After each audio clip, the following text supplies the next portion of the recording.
يا مساء الحياة. صاحبك على عيبه.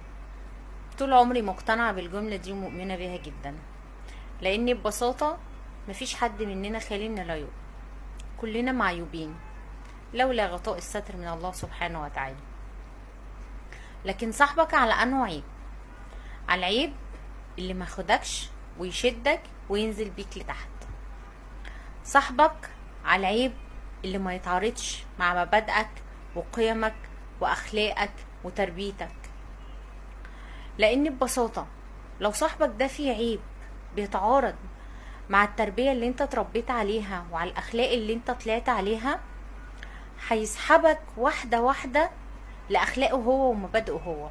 حد يقول لي طب ما انا ممكن انا اللي اسحبه، هقولك ممكن وبتحصل، بس مش كل صالح ينفع يكون مصلح، لكن كل فاسد هو مفسد.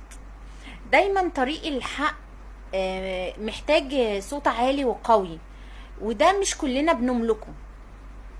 لكن الطريق الضلال والفساد مفيش اسهل منه، ده كمان ده الشيطان بيحليه في عينينا وبيدينا مبرراتنا واسبابنا، والدنيا بتبقى حلوة.